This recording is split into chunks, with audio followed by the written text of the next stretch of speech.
Thanks for taking your time to come down and talk about my suit against the Speaker. The reason why we're doing this is because I feel that the Constitution is not being respected when it comes to tabling of bills.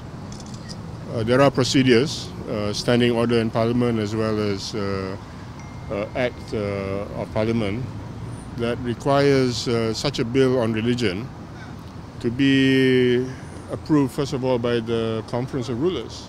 Be sanctioned by the rulers. Sanctioned by the rulers, and we have not been given any indication that the rulers have agreed to RUU355 or any amendment.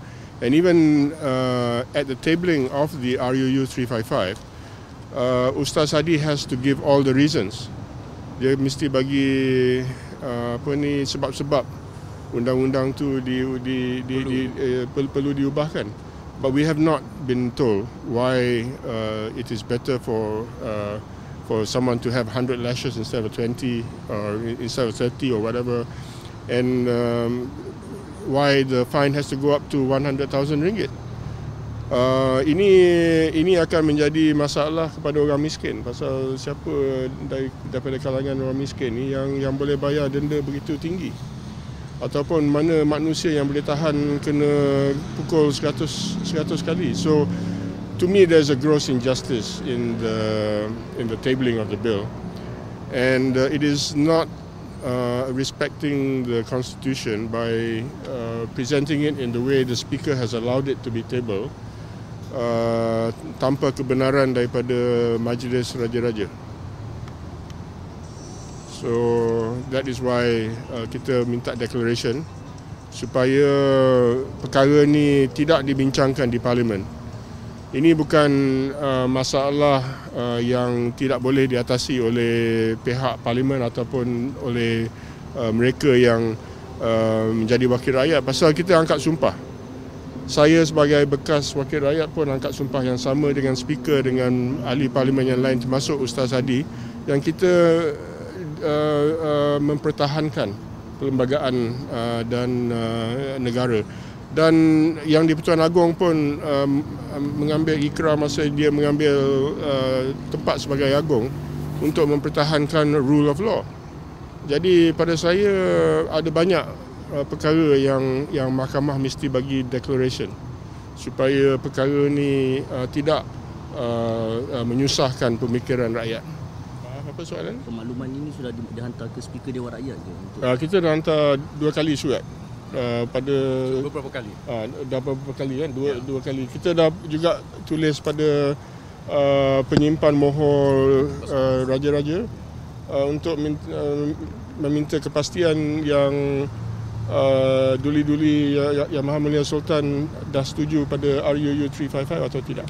When was the first notice or letter sent to inform Speaker of intention? When was it? About 2 weeks ago, I think. 2 or 3 weeks ago. I can't recall exactly. And today is the official handing over of the notice of.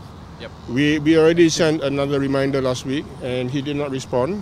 So we have no choice but to serve it as a writ today. When did you all write to the Conference of Rulers to say that you all want some clarification on it? Before the Rulers Conference met in March. Yeah, it was before the Rulers Conference, and we did not get any what do you call it? Any acknowledgement that there was any approval by the Sultans. So we were also concerned because the government wanted to do their own tabling of their own bill on the same basis. But if the government themselves don't have the approval from the rulers, they also cannot table. And we must abide by the constitutional provision because we are in fact bound by it as a nation. And I have a personal interest in this because my grandfather were founders of this country, and I'm here to protect their legacy. And I'm sure, and I hope that the Prime Minister feels the same as well. Maybe for political reasons he has been caught, but I think now is the time. I think that I would say if the